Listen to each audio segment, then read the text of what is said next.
तो दोस्तों, क्या आप आगे की कहानी जानने के लिए उत्सुक हैं कि रामू और जानकी परी फिर मिले या नहीं, और नदी का पानी अचानक से ऐसे विषैला कैसे हुआ था? हाँ, तो हुआ यूं। दूसरे दिन रामू जानकी परी की याद में उस विषैली नदी के पास जाता है कि शायद जानकी परी उससे मिलने वहां आएगी, और नदी के पास जो नजारा वो देखता है उसे देखकर अचंभित हो जाता है। उस विषैली नदी से एक परी पानी पी रही होती है। यह देख रामू जोर से चिल्लाता है, अरे रुक जाओ, उस नदी का पानी मत पियो। यह सुनकर परी रामू की तरफ देखती है और उससे बोलती है, अरे क्या हुआ, मुझे क्यों रोक रहे हो पानी पीने से? इस नदी का पानी विषैला है, इसे पीने से तुम्हारी जान जा सकती है। ये सुनकर परी अचंभित हो जाती है और रामू को शुक्रिया कहती है। तुम्हारा बहुत बहुत शुक्रिया अच्छे इंसान। आज अगर तुमने मुझे ना रोका होता तो मेरी जान चली जाती और धरती पर आने का मेरा जो मकसद था वो अधूरा रह जाता। यह सुनकर रामू बड़ा दुविधा में पड़ गया और परी से पूछने लगा, मैं कुछ समझा नहीं, आप क्या कहना चाह रही हैं? तब परी रामू को पूरी बात बताती है। मैं कनिका परी हूँ। मैं परी लोक से अपनी बहन जानकी परी को ढूंढने आई हूँ, जो कुछ दिन पहले हमसे ये कहकर पृथ्वी पर आई थी कि वो कोई नदीपुर गांव के लोगों की मदद करने जा रही है। वहाँ से उसे बुलावा आया है। हमने उससे पूछा कैसी मदद, लेकिन उसने हमें बताया कि अभी तक उसे पूरी बात नहीं पता, सारी बात उसे पृथ्वी जाकर ही पता चलेगी। यह कहकर वो हमसे गई थी, लेकिन आज इतने दिन हो गए वो परीलोक लौट कर नहीं आए, इसलिए मैं उसे ढूंढने आई हूँ, क्योंकि मेरी माँ का रो रो के बुरा हाल है। क्या तुम्हारी बहन ने लाल रंग के कपड़े पहने थे? हाँ, वो आखिरी बार घर से लाल रंग के ही कपड़े पहन कर निकली थी। यह सब सुनकर रामू बहुत ही ज्यादा दंग रह जाता है और कनिका परी से बोलता है, इसका मतलब जिसको मैं वैद्य जी के पास इलाज के लिए लेकर गया था वो तुम्हारी बहन जानकी परी थी? इलाज के लिए मतलब? मेरी बहन को क्या हुआ?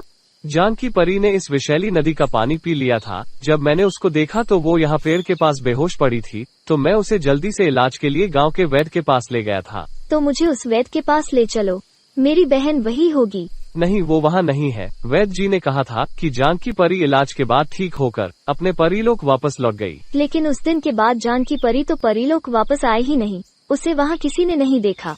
यह सारी बातें करने के बाद रामू और कनिका परी को वैद्य पर शक हुआ, तो वे दोनों वैद्य के पास गए और उससे सवाल करने लगे। वैद्य जी, जिस परी को मैं आपके पास इलाज के लिए लाया था, आपने तो कहा था कि वो इलाज के बाद अपने घर वापस लौट गई, लेकिन ऐसा तो नहीं हुआ। हाँ बेटा, वह तो कब का वापस चली गई, मैंने बताया तो था।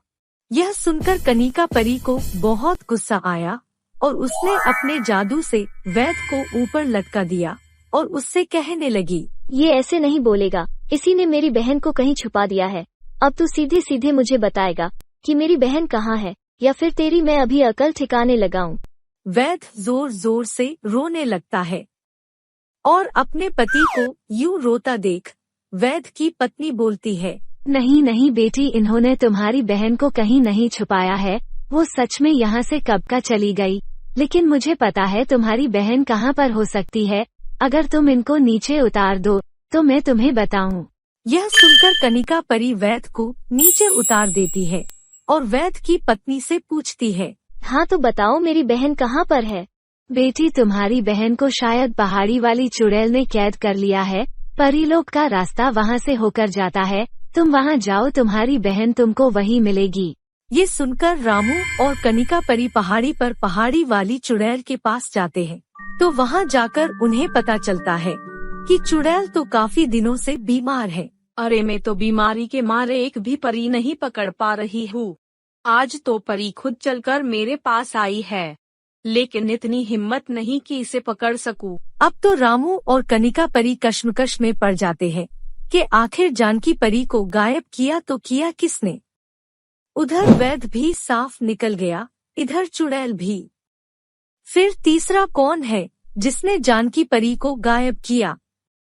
यह सोचते सोचते दोनों विषैली नदी पर पेड़ के पास बैठकर दुखी होते हैं। तभी वो देखते हैं कि कोई नकाबपोश चुपचाप दबे पांव नदी के पास जाता है और नदी के पानी में कुछ मिलाकर दुम दबाकर वहां से भाग जाता है। रामू और कनिका परी को उस नकाबपोश पर शक होता है और वह दोनों उसके पीछे जाते हैं। नकाबपोश चलते चलते पहाड़ी पर जाता है और रामू और कनिका परी भी उसका पीछा कर रहे होते हैं।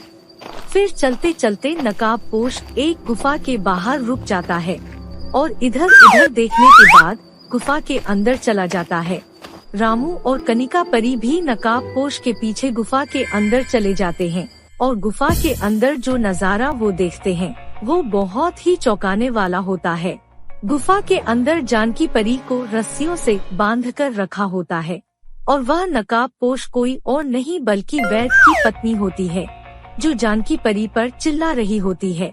तुम गांव वालों की मदद करने आई थी, इसीलिए मुझे तुम्हें यहाँ पर कैद करके रखना पड़ा। हाँ, मैंने ही अपने पति से बोला था कि तुम परीलोक वापस चली गई, वरना तुम मेरी अब तक की सारी मेहनत बर्बाद कर देती। बहुत मेहनत से मैंने उस नदी के पानी को विषैला किया है और तुम परियों की मदद से गांव वाले उस नदी के पानी को फिर से ठीक करवा ले, ये मैं कभी होने नहीं दूंगी। तुम्हारी बहन को भी मैंने झूठ बोलकर पहाड़ी वाली चुड़ैल के पास भेज दिया है, जो उसको देखते ही उसे मार देगी। तुम तब तक यहाँ ऐसे ही कैद रहोगी और उस नदी का पानी विषैला रहेगा, जब तक इन गांव वालों को अपनी गलती का एहसास नहीं हो जाता। यह सब सुनकर और अपनी बहन की ऐसी हालत देखकर कनिका परी को बहुत गुस्सा आया और उसने तुरंत वैद्य की पत्नी को जादू से हवा में लटका दिया। और इधर रामू ने जल्दी से जानकी परी की रस्सियां खोलकर उसे आजाद कर दिया। रस्सियां खुलने के बाद भी जानकी परी की हालत ठीक नहीं थी, तो कनिका परी ने अपने जादू से जानकी परी को पूरी तरह ठीक कर दिया। जानकी परी को स्वस्थ देख रामू बहुत खुश होने लगा।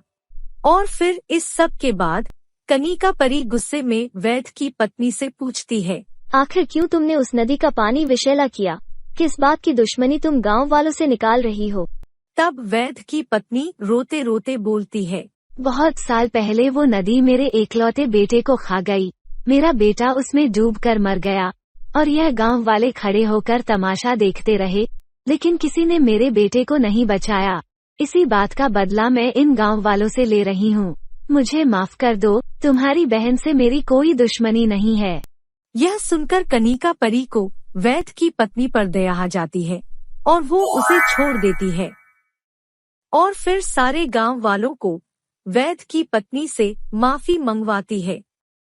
इसके बाद दोनों बहनें मिलकर विषैली नदी के पानी को अपने जादू से ठीक कर देती हैं और अब नदीपुर की नदी विषैली नहीं रहती है।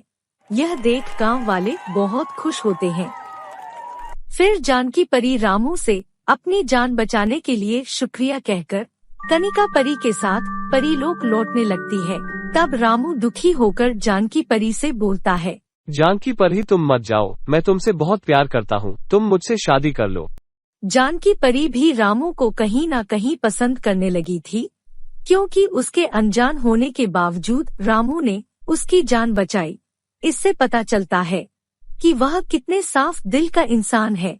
इसलिए जानकी परी रामू का प्रस्ताव स्वीकार कर लेती है और उससे शादी करने के बाद उसे अपने साथ परीलोक ले जाती है। तो देखा दोस्तों, आपने इस कहानी से हमें सीख मिलती है कि हमें हमेशा मुसीबत में पड़े इंसान की इंसानियत के नाते मदद जरूर करनी चाहिए। आज के लिए इतना ही। आगे ऐसी ही मनोरंजक कहानियाँ मैं आपके लिए लाती रहूंगी। धन्यवाद।